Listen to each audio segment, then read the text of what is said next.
to Sugar Coated. I'm your host, Adrienne Garland, the CEO and founder of She Leads Media.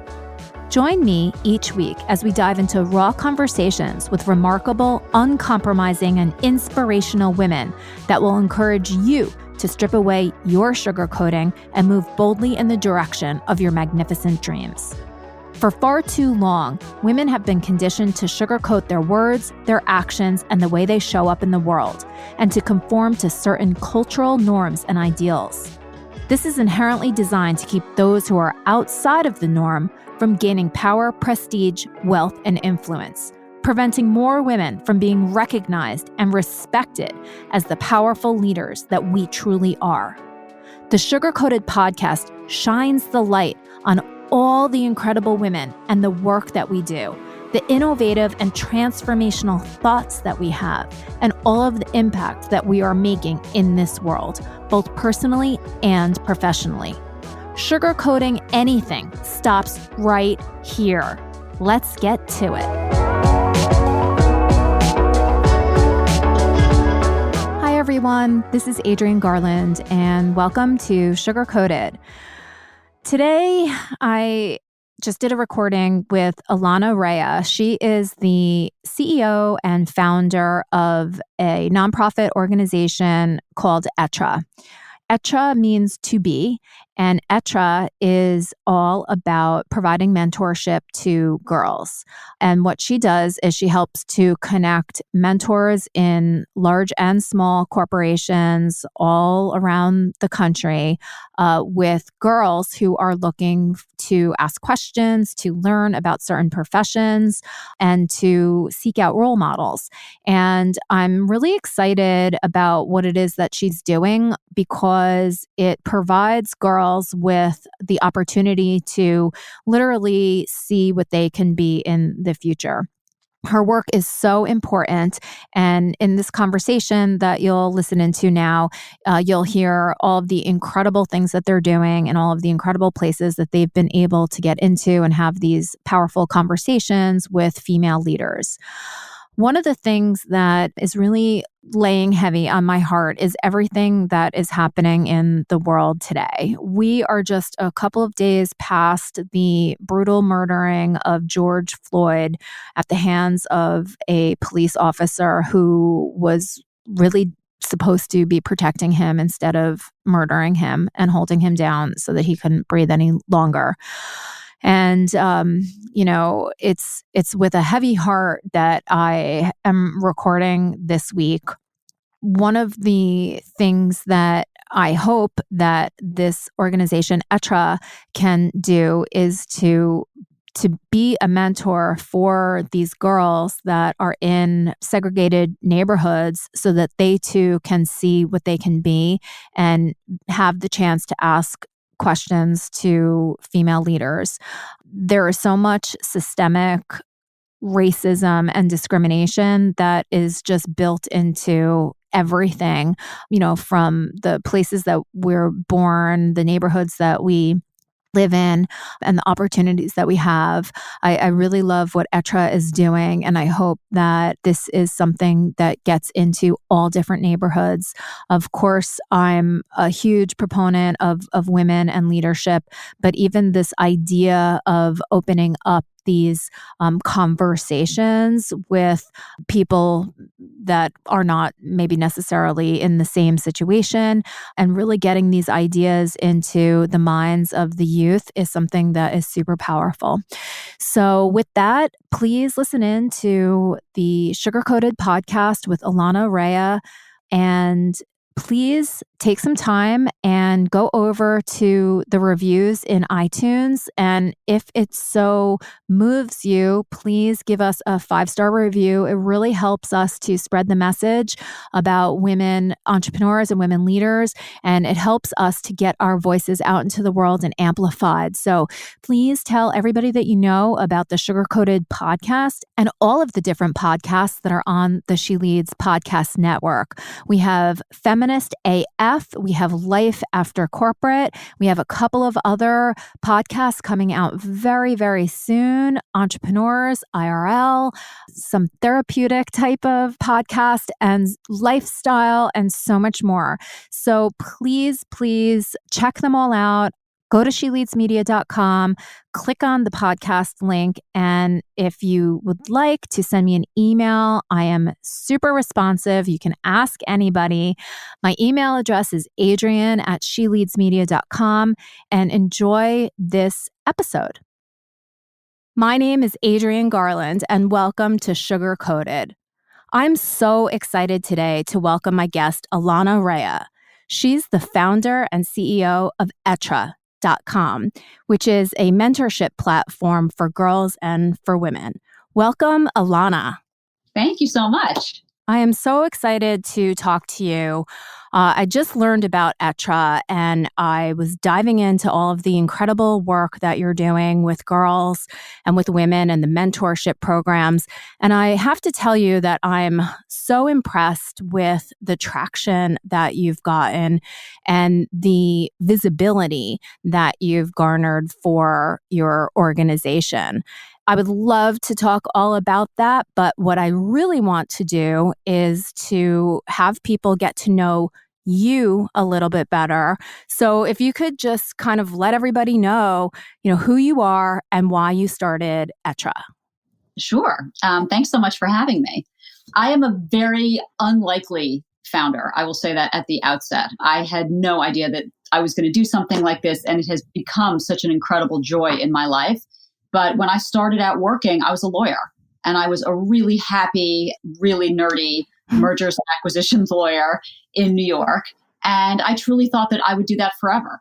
I had tons of role models growing up, a lot of them women. My grandmother in particular was a lawyer when women were not. My first mentor at my law firm was a woman. So I think in the back of my mind, I had always wanted to do something with mentorship and kind of pay that forward a little bit. But I was working in my early career in corporate law. And when my daughter was in middle school, I realized that she really didn't have a good sense of what I was doing every day. Which is so not her fault. It's, not the easiest industry to explain to a girl. But I think that I was trying, or to any kid, I think I was trying so hard to keep my work shelved. And when I got home, make the focus so much about both of my kids that I wasn't sharing my work with her enough. And so at the time, I just tried to take her to lunch with a lot of my very accomplished friends to show her what women were doing every day in interesting fields and let her ask questions. My job included, but really highlighting other interesting women. And she loved it. Wow. And more than that, my friends loved it. Yeah. They loved the idea of talking to her about all of this stuff. So when I retired from law, that's when I founded Être. Wow, that is such an incredible gift that you were able to give your middle school daughter, because we all know that during those middle school years, it's hell. You are trying to figure out who you are. You're trying to fit in with all of your friends and everything. But if you can sort of see a world outside of that little microcosm that it like sucks up so much of the energy of our young women. The fact that you were able to, take her with you and expose her to your world is, I'm sure, a tremendous gift. How old is she now? So she's 22 now. Wow. I know. She graduated college. She's heading off for a master's program in biophysiology and a bunch of other scary sounding topics that she adores. But she does look back and talk about the fact not only that she was exposed to, let's go see what a surgeon does. Let's go see what a designer does, a CEO, a writer, but that these women took the time to speak seriously to her. Yeah. So I think it was twofold. It was being able to stand in someone's office and look around and see the world that this woman commanded. And at the same time, it was to be able to sit opposite the desk from her and ask very, candid, unvarnished middle school questions and be taken seriously. Yeah. And it's something that I try to replicate, because now with Être, a lot of what we do, the heart of what we do, is to take girls in middle school and high school directly into companies and have them meet female leaders. And that same vibe exists. These girls sit in boardrooms and ask every question under the sun. And these women take them seriously. Wow. What an incredible opportunity. I would have loved to have been able to participate in something like that when I was in middle school and high school. And it's funny because I think back to those years, and my parents both were teachers. So I was very familiar with, the school world, the teaching world, and there were both men and women teachers. I really saw a lot of equality there. But some of my parents' friends worked in, financial services, or, they were attorneys. And I was able to talk to them, but it's really funny. And it's sort of like an unspoken message that it's the man who's sitting behind the desk. It's the man executive in power. And, you can be their secretary. Now, I grew up in the 80s, so that really was my perspective. I never thought that I could be the one sitting behind that desk. And I was actually just sort of cleaning out my closet the other day, and I came across something that I had written and that I had kept. And it was from when I was in middle school, funny enough. Oh, I love it. Yeah, and it was write a letter to yourself when you're, 32 years old or something, 35.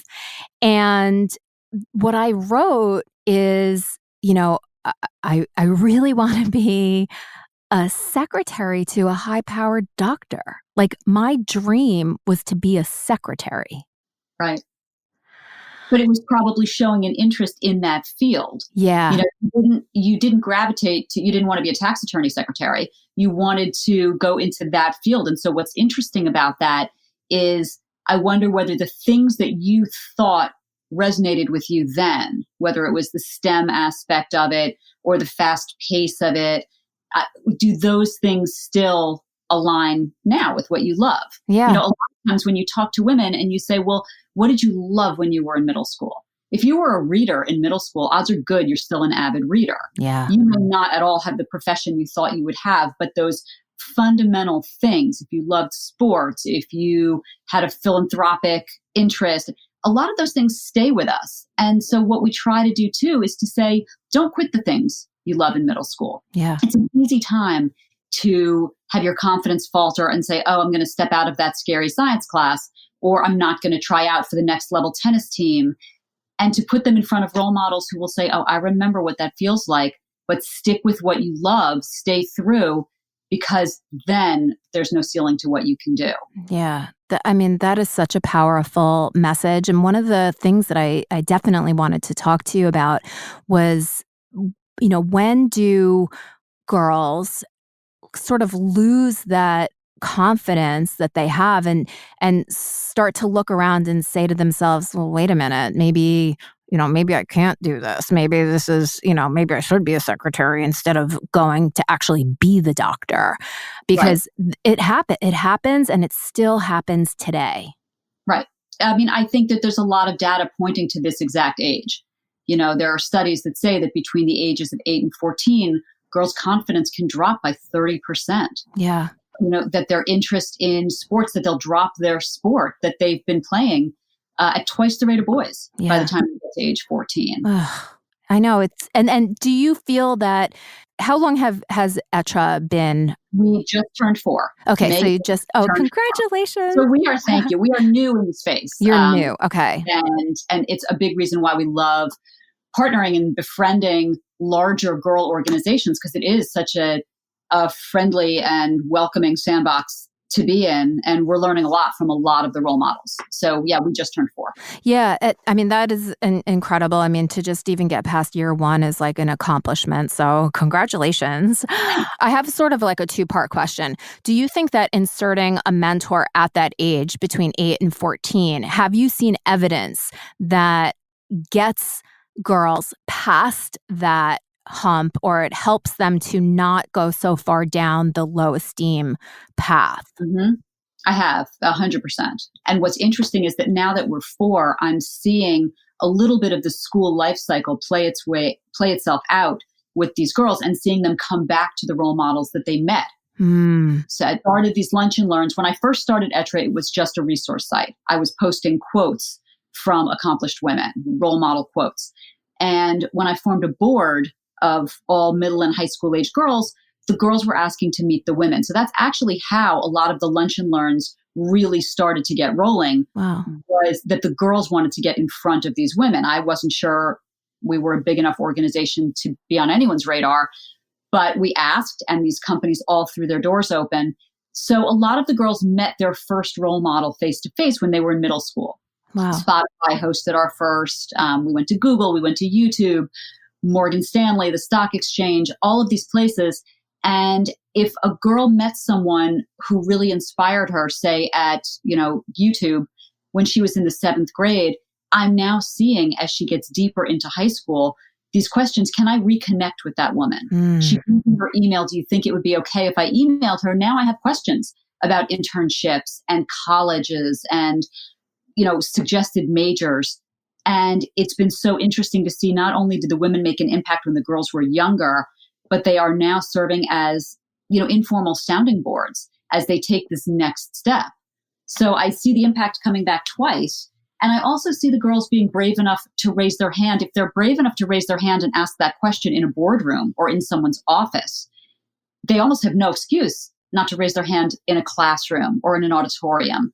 So it builds confidence, not just in terms of, hey, I should stick with what I love because this woman loves it too. And look, she made a whole life out of it. But this woman answered my question. This teacher's going to answer my question. Yeah. And I can risk being wrong in front of a panel of women. I can risk being wrong, raising my hand in a classroom or a lab. And that's valuable too. Yeah. There's so much here to unpack. I mean, my mind is just going in so many different directions. First is it's incredible that you are literally practicing what you preach. You've reached out to these huge organizations and said, can these girls come in? And I don't know what kind of network you have. I'm sure that being a lawyer, you're very confident and, you know that if you don't ask, you don't get. But just the mere fact that you reached out to these organizations and they said yes, that's incredible. I was stunned every time. Every time. In the beginning, if I had a friend or two who could point me in the right direction, that was amazing. And I'm endlessly grateful for the friend network that I have. But I have to tell you, in all honesty, no companies have said no. Wow. Part of that is because you cannot find a woman who doesn't remember what middle school was like. Yeah. You can look at any woman, any executive, anywhere and say, hey, think back to middle school. Oof. And when that look passes over her face, everyone remembers. And if you said, could I bring 10 girls? Could I bring 15 girls in? We'll only stay an hour. We're a really light lift. Yeah. We're not hijacking anyone's day because the girls have to get back to school. I'm bringing girls in and out really quickly. We see everything we can see. We talk to as many women as they'll, put at our disposal, but there's no set platform because we understand that days are fluid and companies have to be nimble, and we're delighted to speak with anyone. So it's a light lift for the company and it's still impactful for the girls. But I think if I want the girls to be brave enough to ask questions, I have to be brave enough to reach out to companies and ask, and they get it. Yeah. They want more women at their table. And the way to do that is to save seats for girls. Oh my gosh. Now, what about, and I don't know if you've done this yet or if this is something that's on your radar, there's obviously an incredible camaraderie with, women and women, right? Like we very much, I think, say yes and open our arms. And especially like you're saying, like we remember what it was like being in middle school. Have you gotten any interest from the male allies within these organizations or men's groups too? Because that's something that is also a very real concern. Like, yes, women are very open to helping other women. Not in all cases, we do know that. But I think for the most part, women are very open to helping, especially younger women. But it's important too to be able to have that type of dialogue and to be able to have that type of confidence when you're in a room with everybody, men included. Yes, it's a great point and it's a great question. Some of the companies where we found an invitation that was originally extended by a man who heard about what we were doing, or his wife or his sister or someone told him, hey, there's this group, your company should reach out. And, we've been delighted and grateful every time. In terms of the women, the people we're putting in front of the girls right now, that's been entirely women. We've just had, panels of women, I think, without exception. But again, so many male allies getting us into that room, getting us to that point. As Être grows, we're now starting something called Être Campus, because as our high school girls are starting to graduate, they still want to keep us with them. They still want help with LinkedIn and internships and role models. I think more of that male allyship will come into play, because there's no question that in the workforce, male champions and sponsors and mentors are crucial to professional growth. And when we talk about diversity of thought, we need men and women in the room and those voices in our heads always. So I can see it becoming more important and more intertwined with what we're doing as the girls get older. But right now, there's something really valuable about having 10 middle schoolers or 20 middle schoolers see a panel entirely made up of women, and maybe their teams have a lot of men on them. When someone's assistant is a man, that's all the girls talk about on the way home. These are important visuals for them to have. Yes. Yeah. It definitely paints the picture that if they can see it, then they can be it, to, use a saying. But and I am sitting here in such great admiration for what it is that you're doing, because it's so important. And I think that there are a lot of people, I know people that I, grew up with. I grew up in, a suburb of New York City, Westchester County, very, very privileged, went to an amazing public school. A lot of, my classmates were, their parents were all professionals, super rich. And those people were exposed to some of this because their parents took them to work. But there were others that were in the school district or the district next to us where their parents did not have those types of opportunities. So I guess I'm also wondering, the practicalities of this, how do young girls get exposed to Être, and how can more, kids that aren't necessarily privileged or that live in neighborhoods where their parents aren't necessarily, in these professional roles, how can they get involved with Être? Yep. A lot of the diversity on the bus or the diversity in the room falls on me. I make sure that I don't have a busload of prep school girls, all of whom know each other, all of whom have the same experiences and access to role models. I firmly believe that the girl from Greenwich shouldn't have any more access to a role model than the girl from Jersey City or Manhattan or anywhere else. And so a lot of making sure that there's diversity of background and voice in the room falls to me. And I'm happy to make sure that happens. Girls find out about us in a number of different ways. Obviously, social media is a big part of it. We've got close to 12,000 followers across all our channels, which isn't huge, but we're growing. And it's a big way for one girl to tag another and say, hey, you should see this. Hey, they're going to Billboard. We should get seats to that one. And tagging each other and things like that. So social's a big way. We are partnered with Girl Scouts in New York City, in New Jersey, and in LA. So we just had an opportunity in LA right before the pandemic started to meet with Tyra Banks. She wanted to do a 1-hour mentorship event in honor of International Women's Day. And so we've got a school in LA and Girl Scouts of LA. And I went out and did that event. But so we're growing geographically, and larger organizations like Girl Scouts, like YWCA, the Intrepid Museum Goals for Girls in Manhattan, all of these groups that serve a variety of areas. I couldn't be happier to save seats for every one of those organizations. So that's another way we can extend our reach. Schools, we've got after school clubs in some schools right now, club Être chapters. And whether I go in and speak or we mine the mom role model population there, which moms might not be able to be class moms because they're working, but they will absolutely come into a school and talk about their job. Now that brings another school involved. Yeah. And, again, schools in underserved areas are where I want to be first. Yeah. So I think we're reaching out every way we can. It's very organic. The way we've grown entirely has been sort of a whisper campaign. Hey, you should see this. Yeah. I mean, it just sort of seems to me that if you can get advocates to say, yes, I'm going to implement this program within the school or the after school program, or get, right, a mom or something to put this together, I think it can remain sort of a grassroots thing. That's how things are going to happen. Yeah. I also, I live in Nassau County in Long Island, and Long Island is one of the worst, places in New York for just diversity and inclusion. There's so much segregation here. It's awful.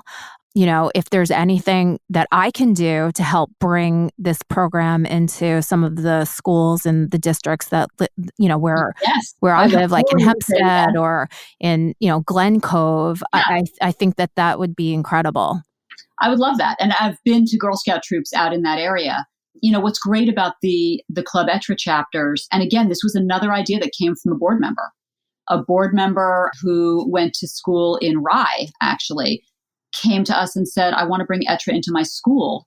Can I do that? And I hadn't even thought about after school clubs. Yeah. And that was in 2017.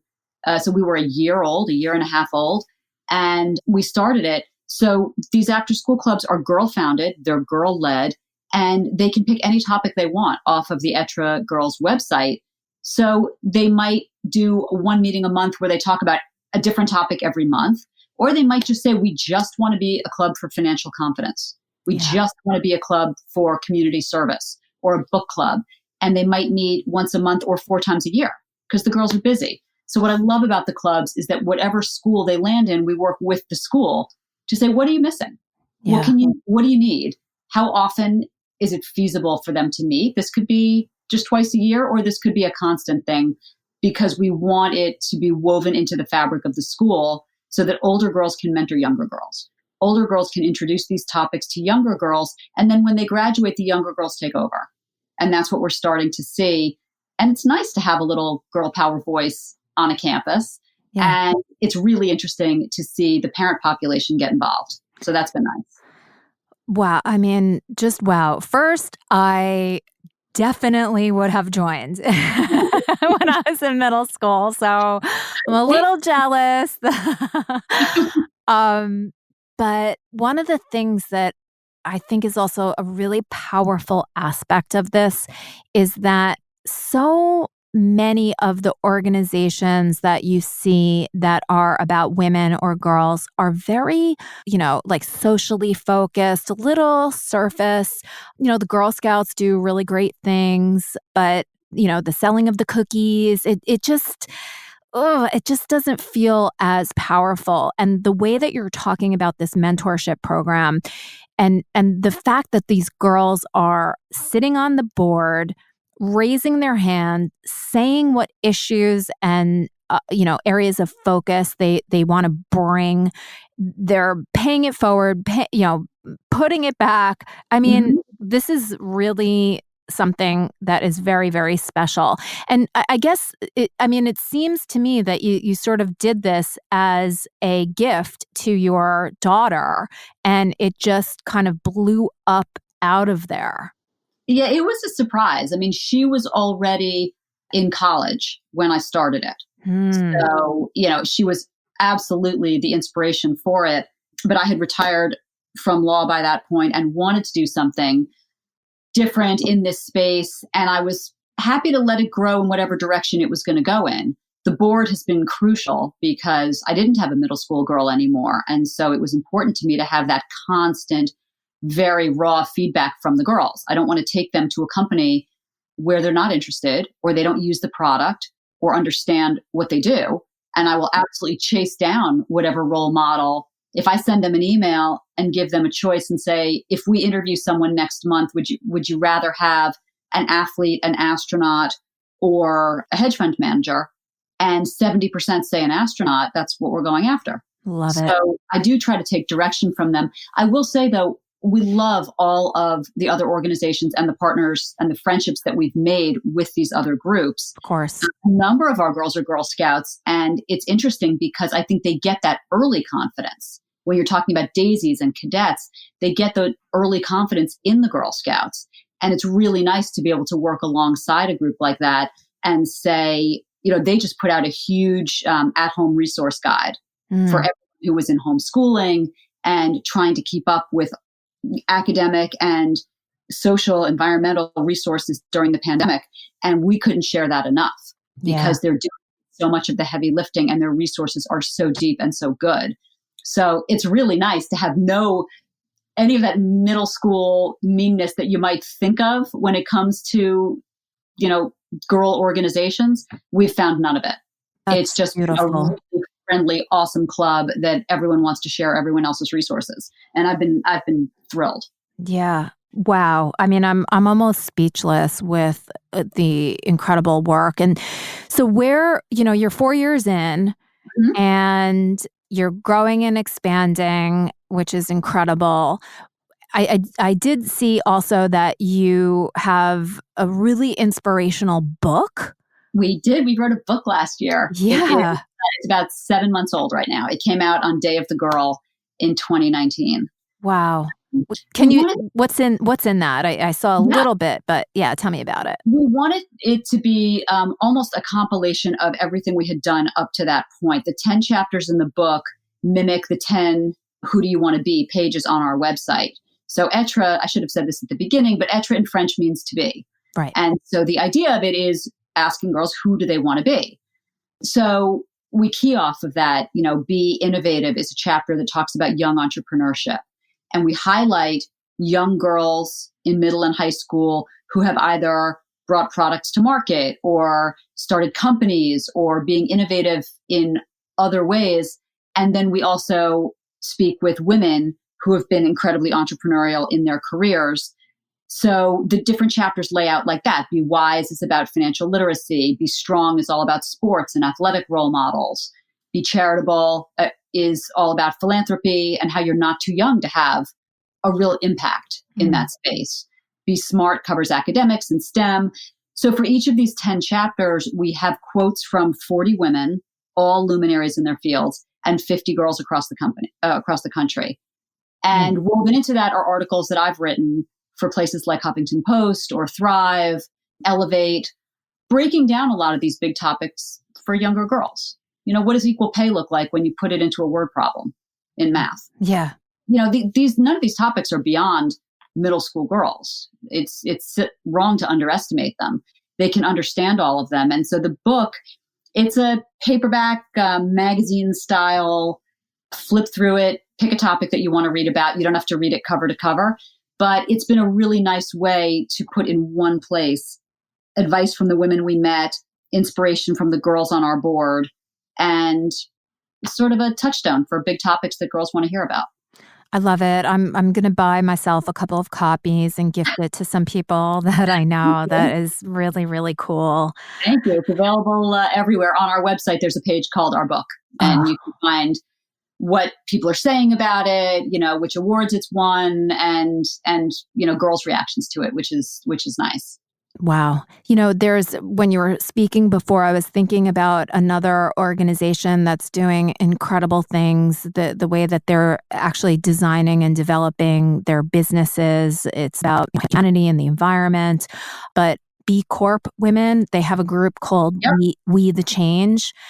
And they're a really powerful group of entrepreneurs doing incredible things in the world. And I don't know if you know them, but I'm sure that they would love to somehow be involved with this. I would love that. I've read about it, and I have a special fondness for that because Être is a B Corp.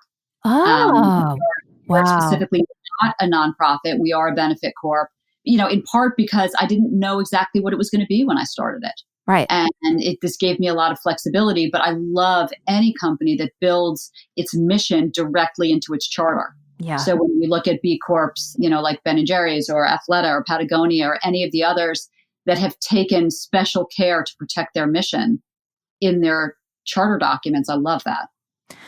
I love that too. And I'm a huge fan of the B Corp, and I know how, it's pretty intense in order to get that certification. So again, congratulations for going through that process. We have incorporated as a B Corp. We are working towards our certification. Got it. Yeah, it's yeah.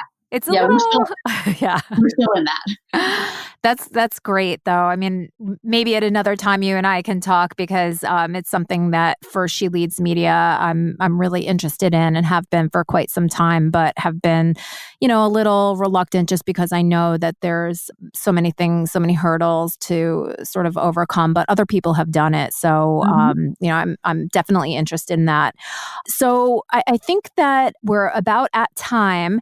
And I would just love to know if there's anything else that you would like to tell, our listeners about what you or Être or how they can get involved. And just, please let us know the website again. Yeah. So the website is etregirls.com. So it's ETRE girls.com. And you can find all the ways to get involved there, whether you want to have your company mentor a girl or host us at any time, if you want to start a club, if you want to join the board. For the girls leaving high school and heading off to college, Être Campus is going to have your back with things like internships. We've been working now with a number of girls whose internships went up in smoke just because of COVID, finding virtual internships. So don't think that those are not out there, because there's a lot of advantage to now being able to throw the doors wide open and look at companies that might not be located where you live, but you could do a virtual internship and be of real use to a company where you might not have had that opportunity before. So we're absolutely pairing girls with, companies in that respect. Perfect. And I think, follow us everywhere on social. We are at Être Girls everywhere on social media.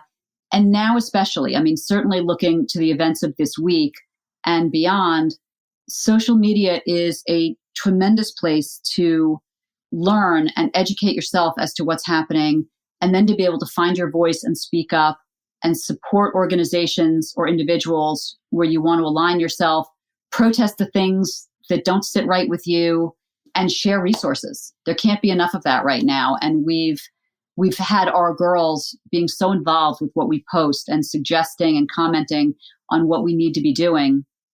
And if you're meeting us for the first time on social media, you're going to find a lot of resources there. So at Être Girls, we want to hear from everybody.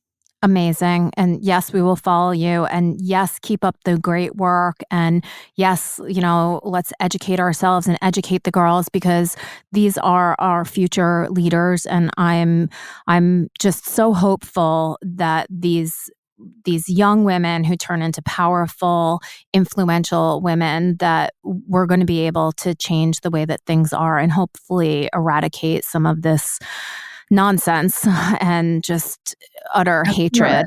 I'm sure of it. It's an important time. And when we talk about not underestimating girls, don't underestimate for a second what they're feeling with, what they're living with, what they're seeing, and to be able to raise them up and say, look at other girls your age or a little older who are speaking out and standing up and speaking the truth that is right for their age.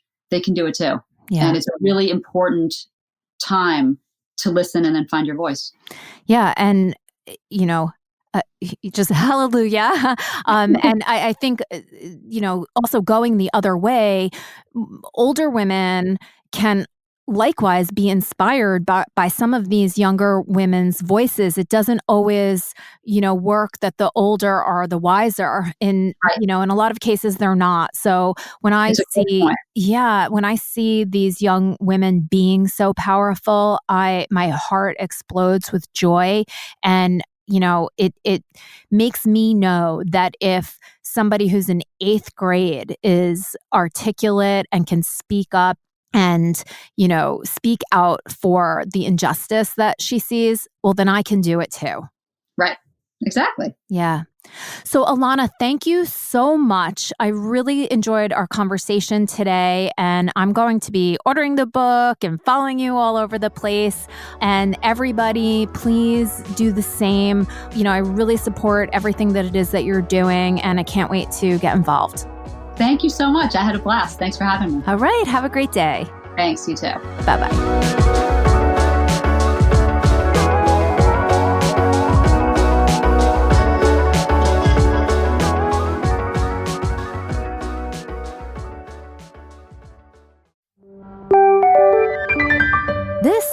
is the She Leads Podcast Network.